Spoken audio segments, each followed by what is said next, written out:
Travis Wayne Goodsell. I wasn't going to do a video today, even though I had a whole bunch planned. It's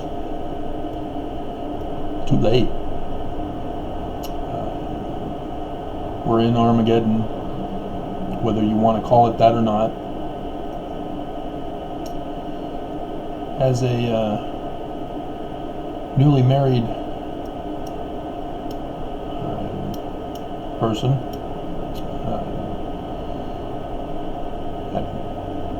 we went from Rick's College up to Canada and took advantage of the free babies that they were just handing out. Just so cute. And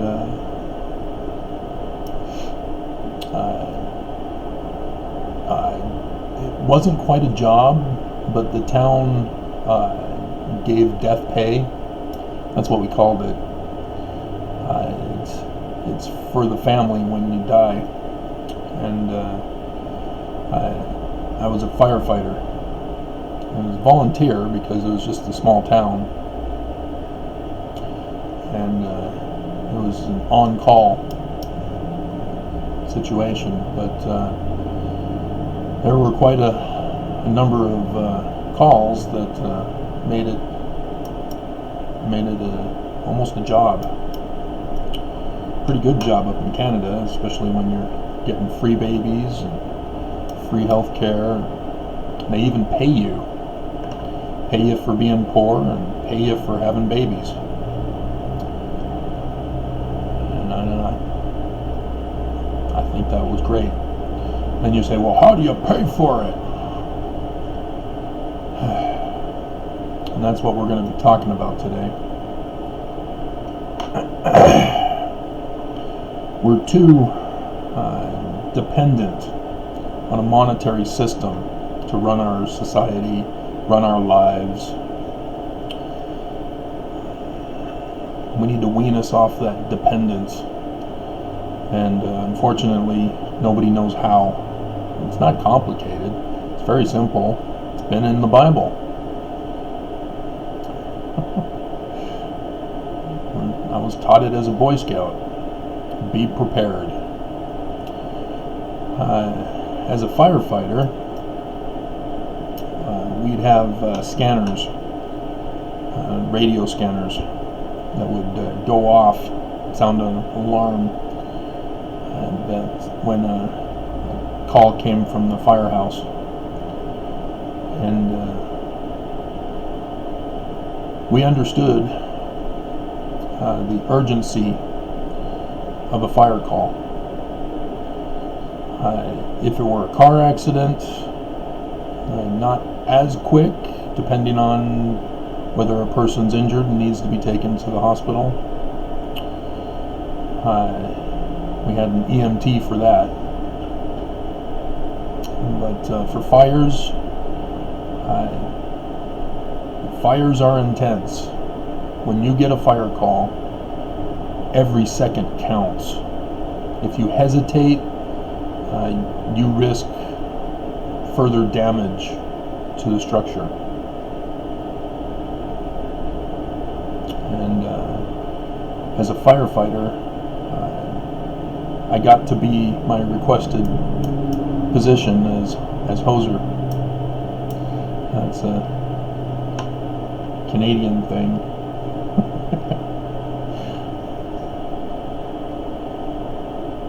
You can't mess with fire. If you don't respect it, if you take it for granted, if you're not concerned about your response time, it will destroy.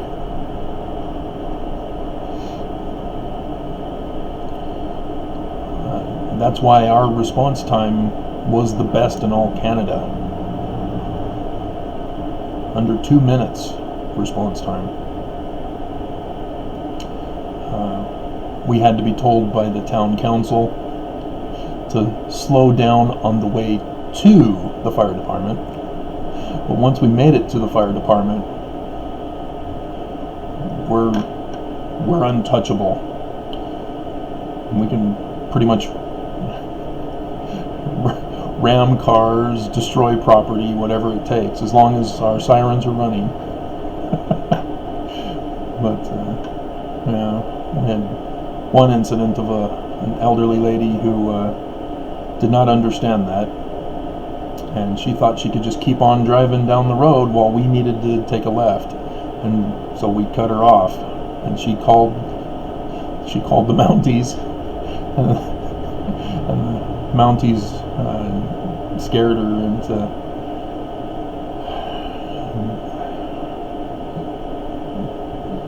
pulling over when a fire truck is rolling. And so when we look at coronavirus, for example, it's a crisis, similar to a fire. And it's a virus rather than flaming oxygen. But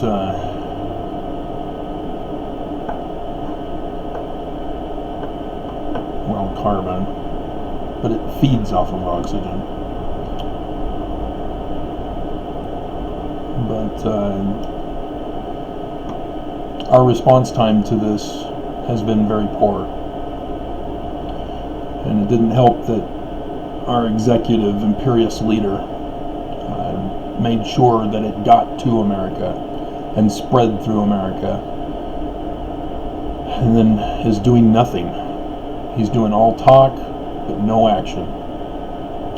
Over and over again, talk, no action. He's murdering American citizens. Even those who are Trump loyalists. He just doesn't care. He's doing what he did throughout his whole life. He starts something, collects the money, and then abandons ship, destroying the whole operation. And that's exactly what he's done with the presidency. He's oops.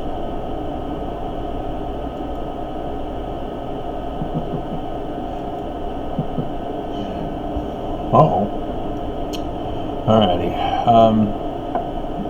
And so it's even more disturbing that all the states and the hospitals, they're waiting for the executive. And if the executive is hesitating, then there's nothing they can do. That doesn't make any sense to me. They know how to do their job. They know how to order things.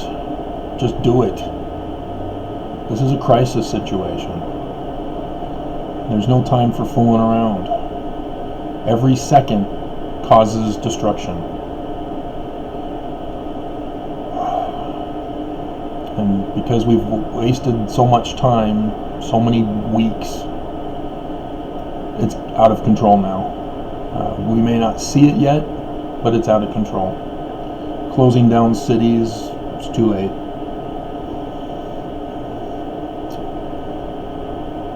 Closing down the borders, too late.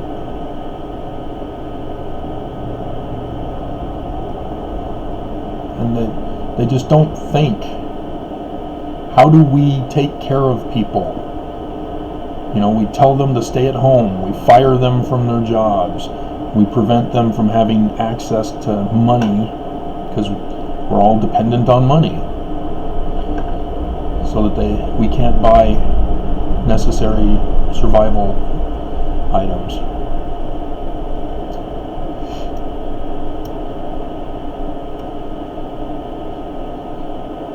All we had to do was be prepared. But it wasn't profitable. To have a storage supply was not profitable. And that's the danger of having government involved in business, when they could have been a storage of preparedness.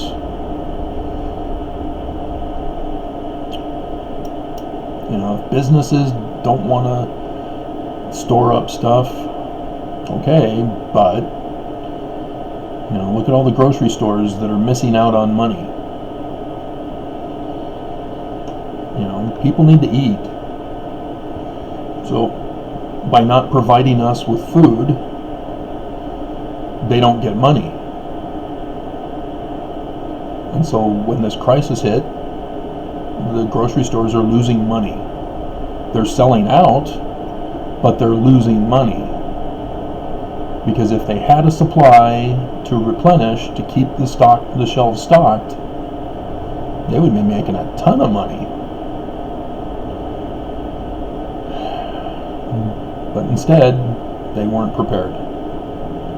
And then they employ fascist principles of, oh, you can't hoard, you can't overshop, you have to buy whatever we have for you, what's left on the shelves, and you have to drink mustard for a week until we get a supply of something to put on mustard, or something for mustard to be put on.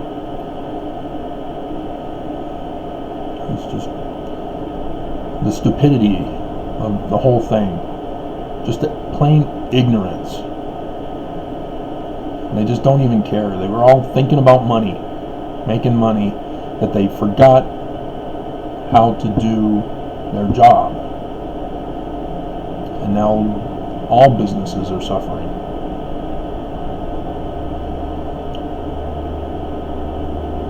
We're not going to have a fall season on TV.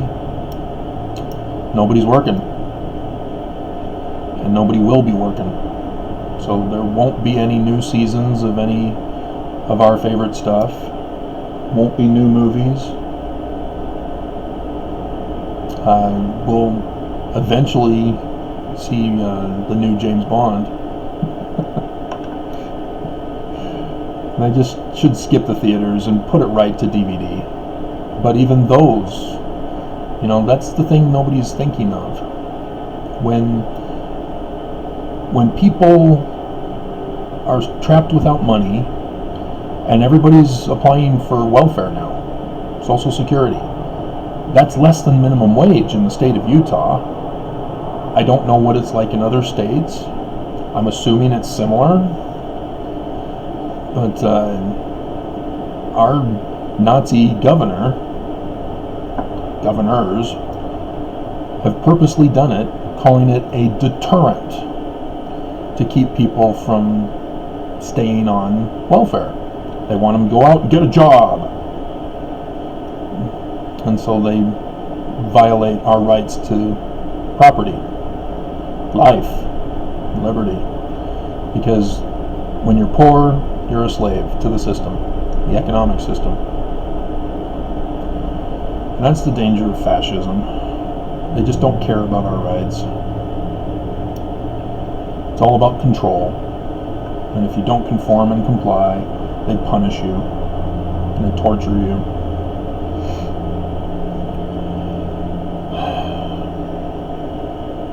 And yet we're wasting time.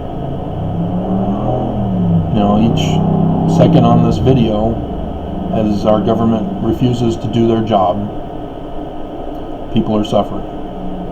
People are dying.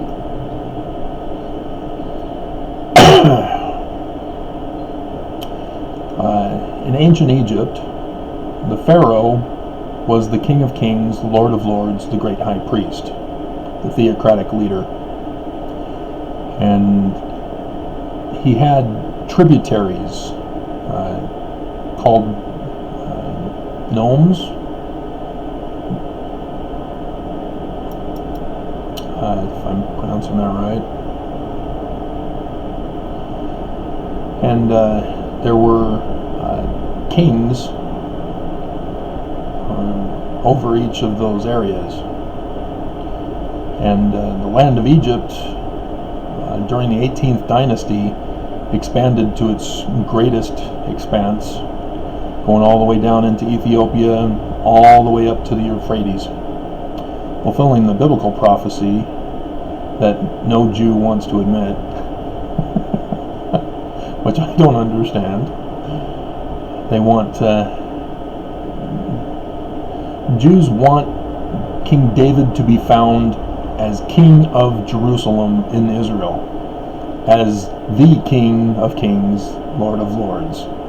They will not accept him as a vassal king, a tributary king. I just don't understand. They insist that Jerusalem must be their capital and nothing else will do. If you don't know me and my work, David in Hebrew is better pronounced Dawood, and so you can see T and D are phonetically the same, and so the 18th dynasty was known as the Dawood Mose dynasty. Moses, David. And so everybody's trying to force Jerusalem to be the place when it's been Egypt the whole time. He was Pharaoh. And so that was the economy, is that the kings of the various nomes, districts, would make money off of farming and other pursuits, production, and give tribute to Pharaoh, a tax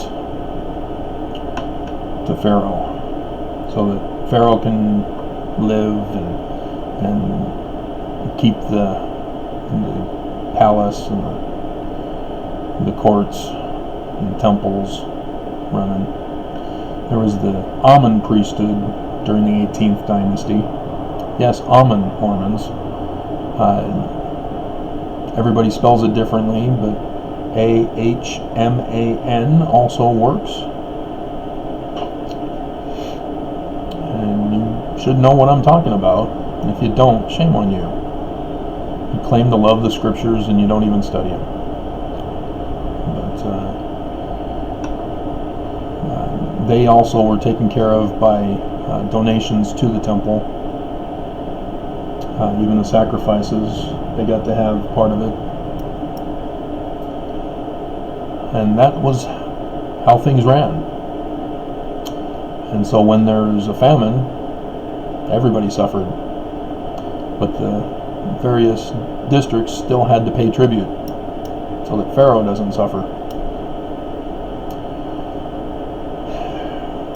And so when we read in the Bible about Joseph in Egypt, we realize that Joseph is not just a person who interprets dreams and has this great plan for how to survive a famine. He's creating a new economy, a storehouse economy. And during the years of prosperity, you put your surplus into a storage facility. And this was the inspiration for my new economy design. And it doesn't rely on money. We don't need money. Everybody's so dependent on money that they don't even know what to do without money. It's real easy. But you see government after government collapse as their dollar equivalent, whatever they call it, just tanks and it becomes worthless. And the prices of products skyrocket and people suffer. And that doesn't need to happen. We don't need money. Every nation has the land and the resources to thrive a people if they would just do away with money.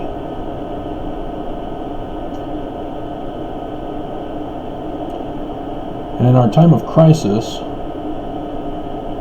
this isn't something where we need to form committees and do research, take a poll, have a vote. This is the type of thing where governments were supposed to be prepared and would knew exactly what to do when it hit.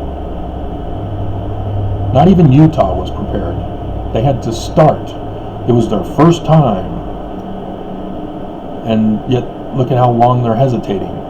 They're having meetings, they're discussing, and Gary Herbert comes out and says something, then Health and Human Services interprets it in one way, and Governor Herbert has to come out and correct them. God. By their fruits ye shall know them. And people who are not prepared, that's their fruit. And it's spoiled, and it's rotten, and it's deadly. A person who's prepared, a government that's prepared,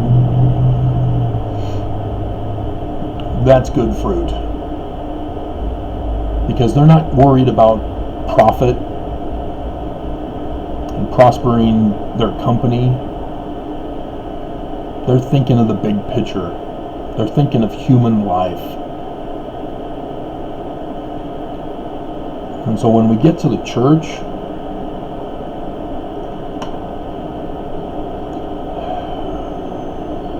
it's just sad. Almost makes me want to cry. But there's no time for crying now. Born and raised in the church, pursued translation of ancient Egyptian and Hebrew, and they betrayed and abandoned us. They closed the church, they closed the temples. I mean, appointment, but who's wanting to get married during a virus?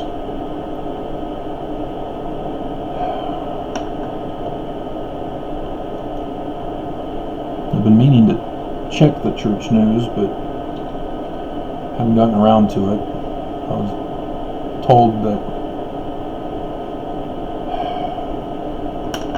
his message of hope, he just says get over it. That's all he needed to say. Just get over it. Over hundreds of billions of dollars. And he's just hoarding it. That's how Sodom was destroyed. Ezekiel 16. Or 17. I get it mixed up. One of them is about the twig. The other is about Sodom.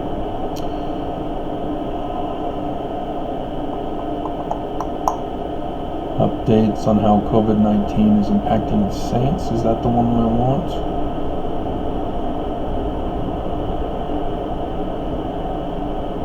I think it is.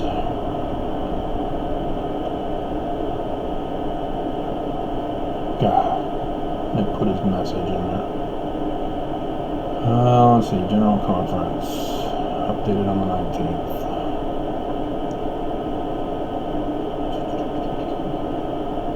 Each session will be broadcast from a small auditorium on Temple Square, so they've moved it out of the conference center. First Presidency will preside and conduct. We all know that. That's always how it is. And those who have really invited to speak or pray will attend. I can't be more than 10. Sorry, guys. So they're not going to bother with that. They're above Utah's law. They are the law. Do as we say, not as we do. But yeah, we're supposed to stay away from 10 people. And you know, you've got the First Presidency who presides. That's 3. And then you have speakers. It's about an average of 5. So that's 8. And then if they're going to have music, and the music for conference, pre-recorded, okay. But the people who are praying, that's 2. So there's 10. So maybe they're going to get away with it. They just can't have any extra apostles there.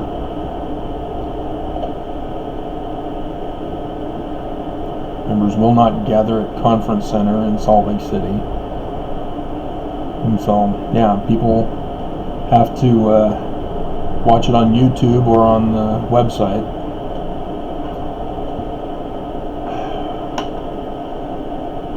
But yeah, the storage system, guys, it's in the Old Testament. In 2 places, at least. It's in, probably talked about in other places. If I were to do a search for storehouse. Yeah, there's 23 in there, so there's the one about Joseph, opened all the storehouses.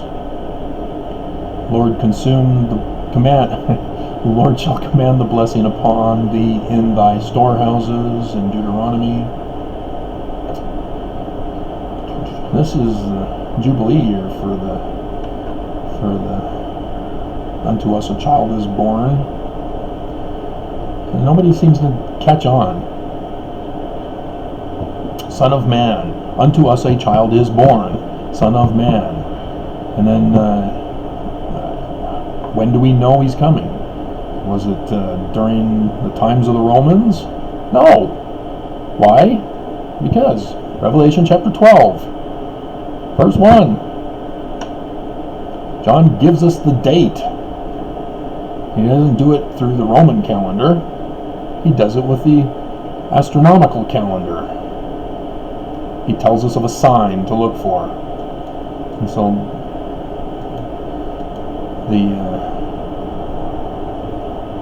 Joseph Smith has 2 Doctrine and Covenants passages that command Mormons to look for the signs. In fact, the first one in 39 directly says, once you've been baptized in the church, you now are to look for the signs. That's part of your baptismal covenant. Did you know that? Prophets haven't been telling you, but it's right there in section 39.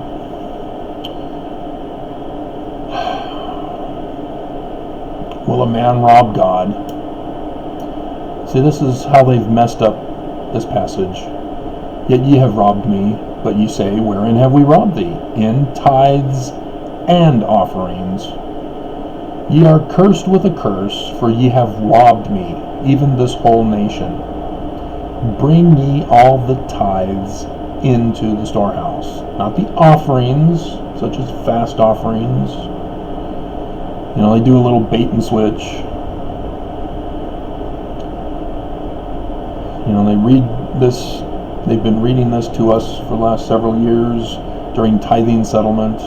Bring ye all the tithes into the storehouse. And we go, oh, okay, I'm paying tithes. It goes to the bishop's storehouse, welfare square. It goes to feed the poor and the needy. Nope. Because then they also indicate to you that it's fast offerings that does that. Tithing goes to the lavish temples and the many buildings that are all closed. We're in a crisis situation and the church isn't prepared. The church isn't prepared. And they say, well, we're following the parable of the talents, as they've misinterpreted it completely. And say, well, here you go, Jesus. Welcome to the second coming. Be careful, we might have coronavirus.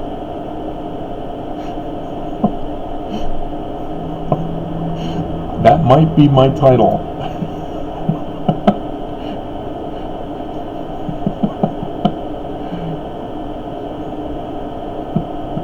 We'll see about that.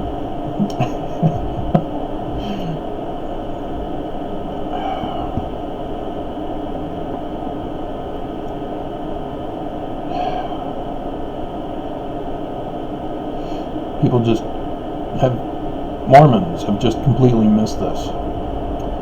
And so during the Great Depression,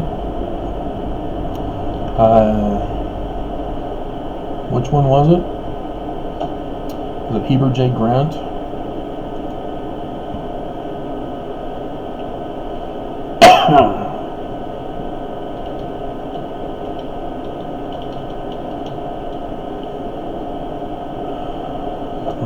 33.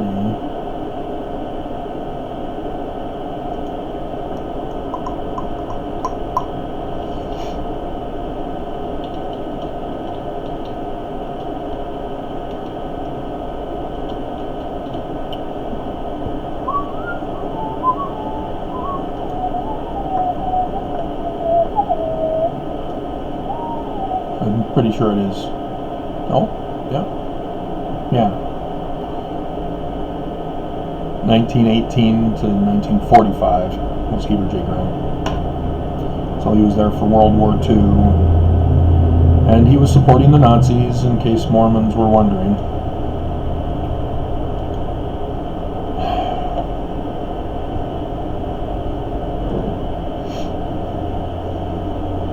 But, yeah, we started Welfare Square with Heber J. Grant, with the storehouses, Bishop storehouses. It's for those who were unemployed. The church stepped in for Utah. For Utah. That's it. Just Utah. I was told by my representative in the Utah Legislative House that there's $1 billion surplus of savings. And yet, we're in a time of crisis, and are they using it? Nope. They'll just raise taxes when it's all said and done. They just don't touch savings. The church won't touch their savings. Multi-hundreds of billions of dollars, and they won't touch it. They won't help the poor and the needy. They weren't prepared with storehouses. If you're going to be a worldwide church, you need to have storehouses worldwide and have a storage ready to go in case of a worldwide emergency crisis. Because that's how you are a savior. And they talk about, doing our genealogy, we're saviors on Mount Zion. But that's what you do as a Christ. An anointed one. A king.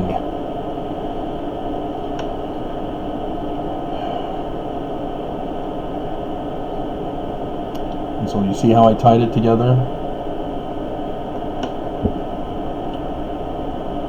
And yet our government leaders, our kings, and the church are refusing to do what's necessary to rescue their people, us.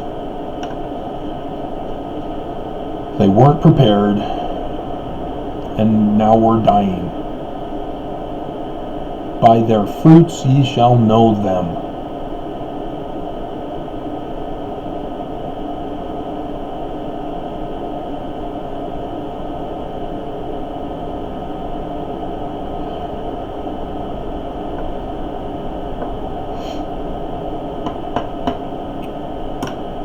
Alrighty.